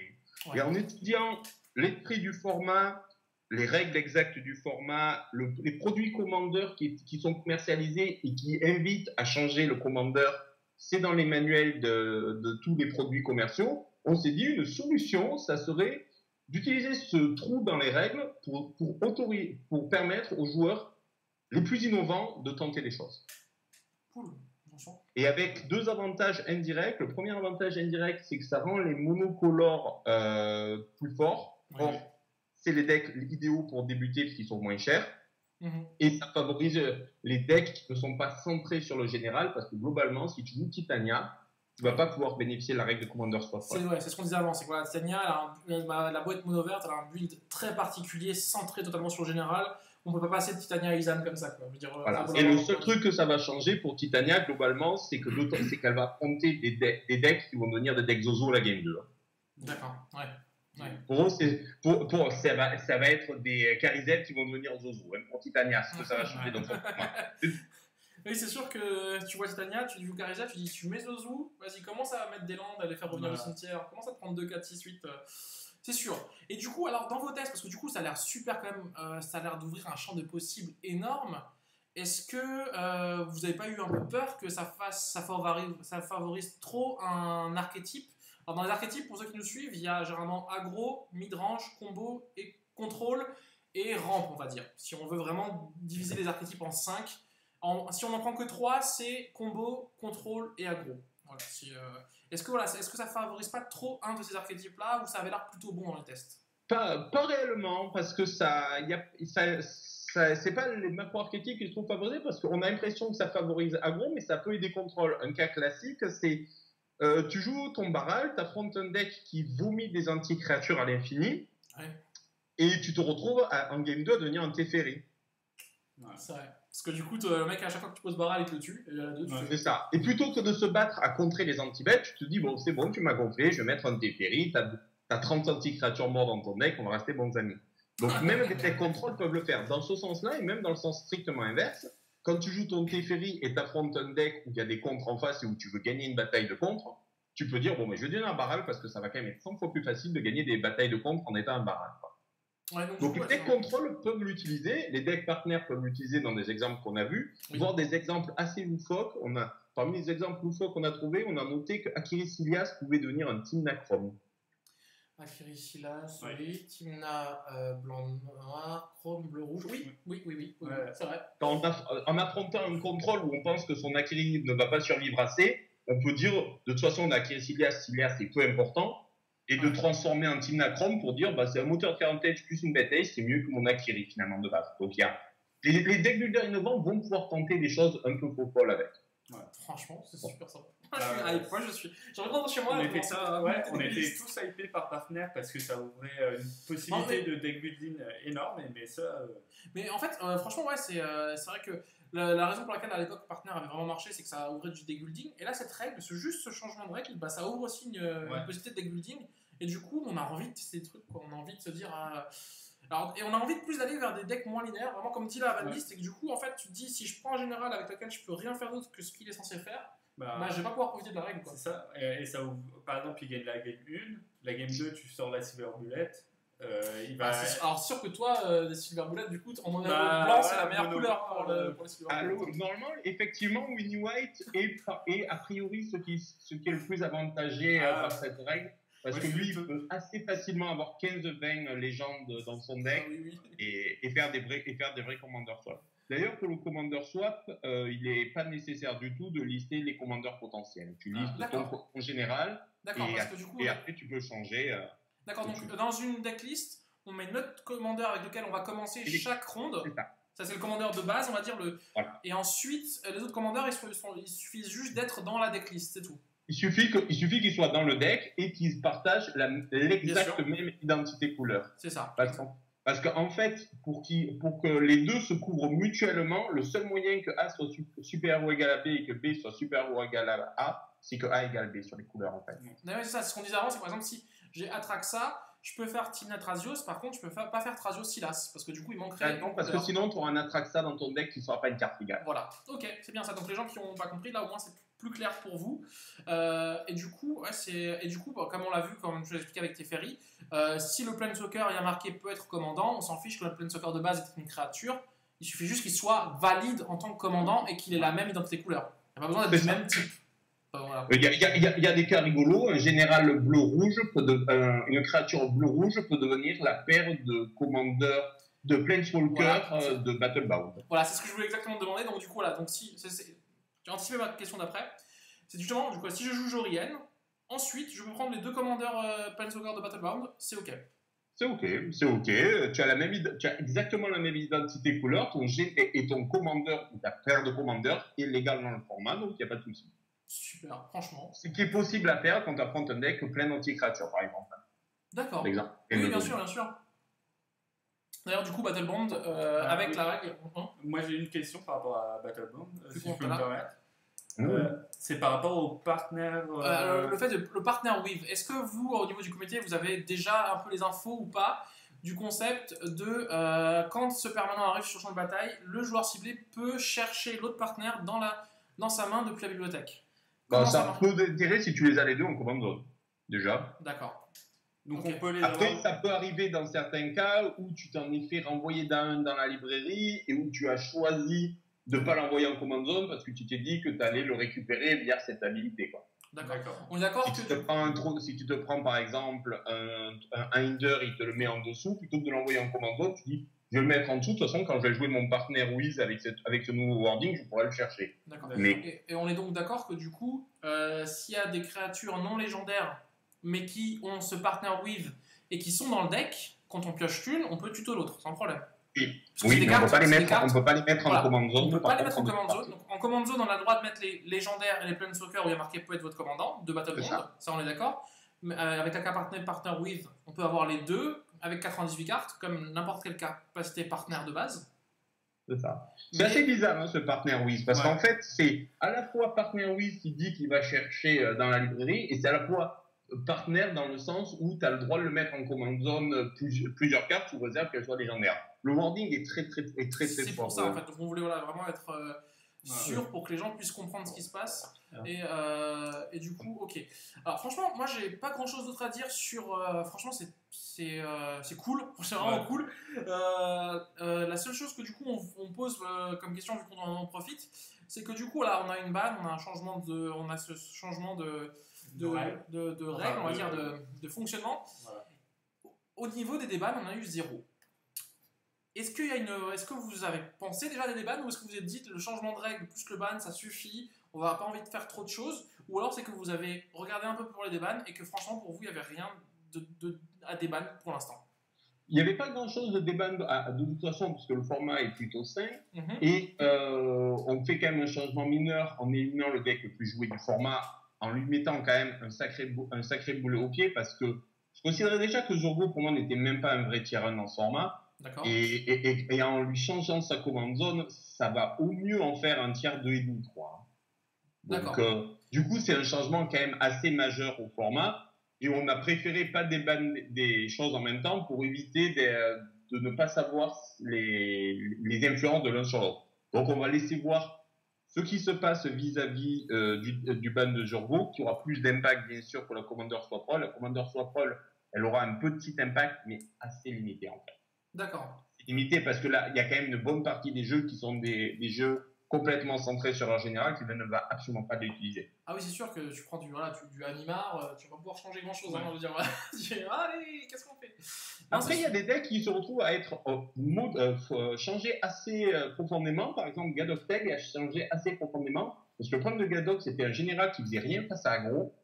Et où tu vas pas basculer sur des trucs terrifiants face à aggro. En blanc-vert, on va rien trouver de terrifiant. On a trouvé quelques trucs corrects, mais rien de terrifiant. Mais au moins, tu auras un général en game 2. Ouais. Et d'ailleurs, du coup, on peut totalement prendre un seul partenaire. Genre, j'ai dans mon Gadok, j'ai un Sidar dans mon deck. Sidar, même s'il n'a pas d'autres partenaires, mais qu'il est tout seul, je peux le prendre en tant que général. Comme tu as le droit de l'avoir, comme tu as, en fait, tout ce que tu aurais eu le droit de mettre à la game 1, tu as le droit de le mettre à la game 2. La règle, c'est ça. Et je pense que Karlov, il gagne aussi pas mal parce que tu peux mettre, par exemple, une Tina dans le deck. Tu peux mettre une Tina et remettre juste Tina en tant que général. Moi je pensais qu'on te contrôle, comment elle s'appelle, Kendall, tu vois. D'accord. Après Karlov, c'est un deck qui est pour moi tellement général centré que je pense qu'il en bénéficiera pas tant que ça. Parce que tu te retrouveras à jouer de très mauvais game life si tu veux autre chose que Karlov. C'est ça. Mais peut-être et Karlov, il peut au contraire croiser un problème inverse. Il peut croiser que n'importe quel deck bleu-rouge-vert peut se retrouver à devenir un Animar en game 2 sous réserve qu'il ait mis un Animar dans son deck. Ah oui, ça va être la... Ça, je pense que le... Tu joues en blanc? Tu joues blanc, toi? J'ai pas le prénom du joueur de Winnie White, mais la contrepartie du Winnie White est cool, c'est que Animar peut arriver un peu de plein d'endroits bizarres. Un Chirac qui devient Animar, un partenaire qui peut devenir Animar, il y en a quelques-uns de cartes. Mais alors je pense justement, il faudra que je regarde toutes les cartes légendaires Winnie White, mais il y a moyen de trouver quelque chose de potable. Contre Animar, ouais, faut voir. Déjà, je vais reprendre l'Invala, c'est déjà mieux, tu vois. Là, tu prends l'Invala, tu calmes les elfes, mais après, ça arrive un peu tard. Ouais. En tout cas, non, franchement. Parmi les trucs rigolos, en mono blanc, il y a Tivadar of Storm, qui est protection contre le rouge et qui exile un gobelin. Si les decks Urgo deviennent des craints, il y a 2 créatures à 2 mana, il y en a une des 2 qui est un gobelin. D'accord. Je sais plus, je crois que c'est Krenko. Non, je m'en rappelle, je sais plus. Oui, c'est possible. C'est Et dans tous les cas, une créature protection contre le rouge dans la command zone, ça fait un peu mal. Ouais, c'est sûr. Bah là, du coup, franchement, comme dit, les gens ont l'air tous super hype. En tout cas, il y a vraiment personne qui est là. À part son partenaire. Il y a toujours un troll qui fait ouais, c'est nul. Là, franchement, je crois que tout le monde est autant que nous, en fait. Tout le monde je pense que tout le monde a quitté le chat pour faire. Pour aller faire des listes. Faut chercher. Vous avez donné la possibilité aux gens qui aiment deck builder. C'est vrai que l'un des attraits, on va dire, du Duel Commander aussi, c'est ce côté un peu deck building qui est intéressant. Et là, c'est vrai que du coup, ça donne envie un petit peu d'essayer des choses. Et c'est super cool. Ça rajoute du deck building et ça rajoute aussi du choix pendant la ronde. Parce que quand tu as par exemple Winnie White et que tu as ta quinzaine de légendes dans ton deck, tu as des vrais choix sur la game 2 et la game 3. Parce que n'oublions pas qu'entre la game 2 et la game 3, c'est pas le même joueur qui commence. Oui. Donc tu peux tout à fait changer ton deck juste en changeant le tempo de ton deck. Par exemple, en game 2, tu dis je commence, je suis Talaya. Game 3, je suis sur la draw, je vais prendre l'aggro par mon mono rouge adverse et je vais venir en Isamaru parce qu'Isamaru tour 1, ça m'assure d'avoir un drop à 1 pour survivre. Oui, bien sûr. Oui, c'est sûr, c'est sûr. Et même sans parler de la stratégie liée au deck adverse, juste le fait que ce soit pas le même joueur qui commence la game 2 la game 3, ça permet des fois de sider, parce que globalement c'est un side, appelons ça. Oui. Ce Commander Swap Roll, ça suit exactement les règles du side, ça se fait au même moment que le side, donc c'est un moyen élégant d'avoir un side d'un format qui ne pouvait pas avoir. C'est ça, parce que du coup c'est vrai que toi qui es au comité depuis le début, je pense que les retours sur le manque du side, sur le fait qu'on puisse pas sider, je pense que vous avez dû entendre des centaines, des milliers de fois, et c'est un problème qui est revenu, et à chaque fois le problème est le même, on joue 99 cartes, c'est pas possible. Et là c'est vrai que du coup... C'est même pas le 99 cartes qui est le plus problématique techniquement, c'est le singleton en fait. Parce que si c'était 99 cartes avec des cartes en 4, on trouverait plus vite que 60 cartes en singleton. Oui, même si on passait le deck en 60 cartes, ça permettrait pas d'avoir un side. Parce que de tous les cas, aller chercher des cartes en 1 systématiquement dans une librairie de 60 cartes, ça demeure trop long. Même sur 60, tu penses qu'à 60 cartes, même sur 60, ouais. La plupart des formats où d'ailleurs, sider un petit peu, c'est un cauchemar. Parce qu'on a beaucoup de cartes en 1 et c'est très long de sider un petit peu. D'accord. C'est plus le singleton qui cause le problème parce que quand tu as décidé la carte que tu veux sortir, ben, tu ne dois pas en trouver un exemplaire, tu dois trouver pile l'exemplaire. En fait, quand tu sides en moderne, tu dis je sors ces 6 cartes, ça va être 3 cartes et 3 cartes, mais tu fais chercher 2 cartes différentes en 3 exemplaires chacune. Quand tu side out en Duel Commander, tu vas devoir chercher 6 cartes strictement différentes et quand tu cherches dans ta librairie, c'est très long en fait. À cause du singleton. Ok, bah c'est bon à savoir. C'est aussi pour ça qu'on n'envisage pas, contrairement à pas mal de gens sur les forums, le passage à 60 cartes. On considère que le 99 cartes, ça fait partie de l'identité du format et que passer à 60, ça résoudrait à peu près rien. Donc il n'y a pas de raison de le faire. Donc on peut dire de manière assez sûre aujourd'hui qu'en gros, il n'y aura pas de changement à 60 cartes dans les temps à venir. Ça c'est un truc qui n'arrivera pas sous ce comité-là en tout cas. Après, on ne peut pas voir complètement l'avenir, mais en tout cas, c'est pas débattu comme point. Il y a à l'heure actuelle que tout le monde est d'accord sur ce point au sein du comité que ce n'est absolument pas envisagé. Là où d'autres changements de règles ont eu lieu et ont été débattus, ou même n'ont pas lieu et sont débattus. Il y a plusieurs autres changements de règles ou d'interprétation de règles, parce que là, techniquement, le Commander Support, c'est plus une interprétation qu'un réel changement, qui sont débattus, et par contre, le 64 n'est pas débattu. D'accord. Non, mais c'est vrai qu'il y a des gens qui, vu avec l'arrivée du Brawl en standard, qui se sont posé la question si un jour le Duel Commander allait suivre ce chemin.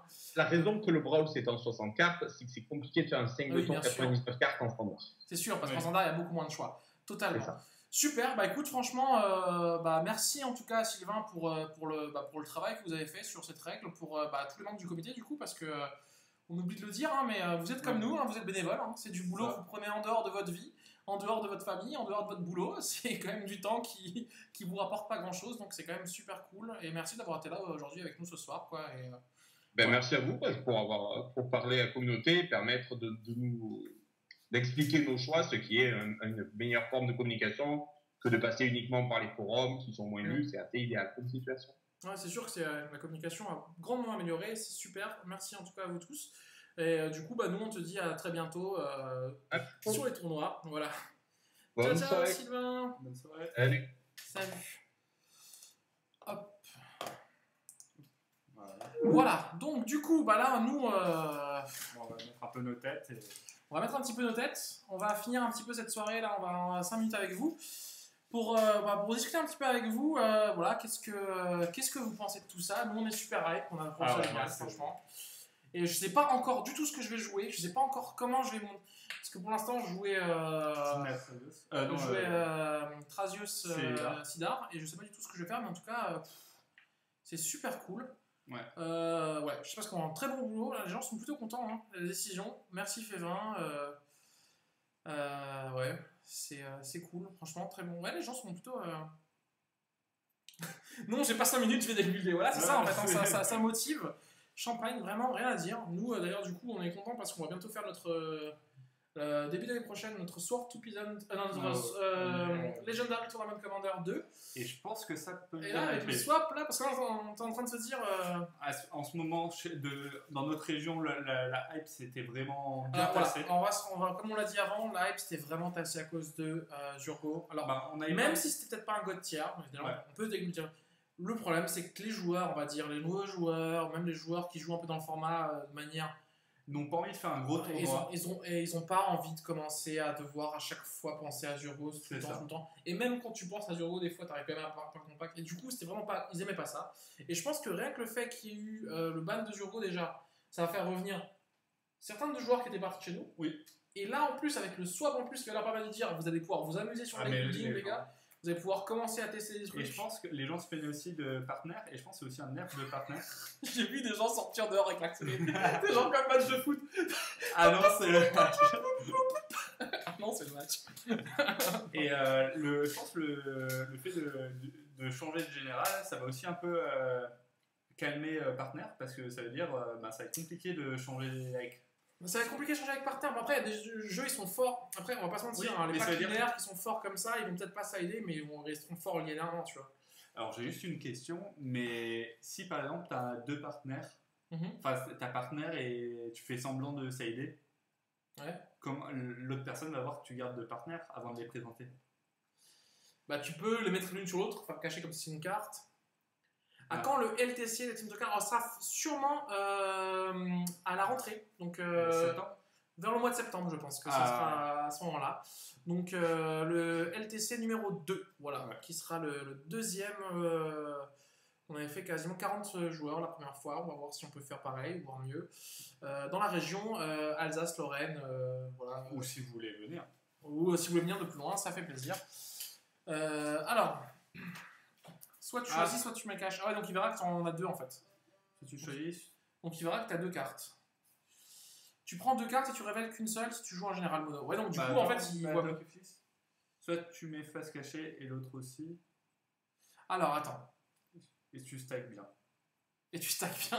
Alors, moi j'ai une question par rapport à la truc. Tu mets ta main au-dessus si tu veux. Est-ce que dans Kefif, dans les règles, révéler, enfin en sortir que un et sortir le deuxième, est-ce que c'est possible ou pas? Ouais, comme tu poses une carte face cassée sur Show and Tell et tu reprends ta main parce que c'est pas légal. Et tu la reprends en main parce que c'est pas légal, ouais.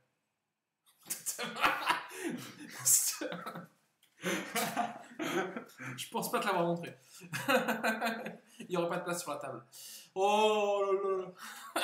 Bon, ok, sur ce, avant que ce live parte en cacahuète, j'espère qu'il vous a plu. Oui. C'est vrai qu'on n'en fait plus assez souvent des lives et on vous prie de nous en excuser. C'est vrai que c'est un peu plus compliqué maintenant, moi qui suis devenu papa, mais on verra pour l'année prochaine parce que là on a vraiment beaucoup d'aide de la part de notre cher ami Timothée et on est en train de faire une sorte de partenariat qui marche de mieux en mieux avec les Hordes de Maltu et À partir de septembre, on va essayer de mettre les choses en place avec un pôle qui va être entièrement dédié à la vidéo. Voilà. Et parce que du coup, c'est vrai qu'en ce moment, on est un peu multitâche. Moi, je suis président de l'asso, je fais le pôle vidéo, on gère les tournois. Simon, c'est pareil. Timothée, c'est encore pire parce que lui, il est dans 2 assos. Du coup, c'est pour ça aussi que le rythme des vidéos et des Twitch a un peu diminué. Mais mais en tout cas, on va essayer de faire en sorte l'année prochaine, si on arrive à un moment, on va mettre en place un pôle vidéo, d'avoir des vidéos Duel Commander et Paysan. C'est vraiment 2 formats qu'on a envie de mettre plus en avant parce que, on va pas se mentir, le format standard, moderne, il y en a plein sur YouTube. C'est ça. Les formats Duel Commander et Paysan, il y en a beaucoup moins et c'est des formats qu'on trouve qui sont sous-exploités, sous-exploités, qui gagnent à être connus. Donc on fera peut-être plus de ce format-là. On continuera à faire un petit peu de moderne parce qu'on kiffe ça. Oui, c'est ça. Il y a un petit peu de leg parce qu'il y a des gens qui kiffent ça aussi. Mais on va essayer vraiment de faire en sorte de faire plus de vidéos et peut-être plus de live. Ouais. Donc voilà, mais sachez que pendant les vacances, en tout cas en juillet et août, ça va être beaucoup plus calme, sachez-le. Hein. Mais on va essayer de revenir vraiment en force en septembre. Petite annonce pour ceux qui sont restés jusque-là. On est en discussion avec le comité paysan pour faire un live. Des lives pour les annonces de banlist. Exactement comme pour le Duel Commander. Donc ça serait à peu près le même principe, une émission avant et découvrir les bans en même temps que vous. Voilà. Voilà. Sur ce, nous, on vous dit, il est 21h pile, parfait. Voilà. Donc, sur ce, on vous souhaite à tous une très bonne soirée. Comme d'habitude, la vidéo, pour ceux qui la regarderont sur YouTube, n'hésitez pas à la partager, à la liker, à la commenter, à nous dire des choses. Et on se retrouve très vite sur les forums, sur les tournois. Et bon Magic à tous. Débutez bien. Ciao, ciao. Ciao.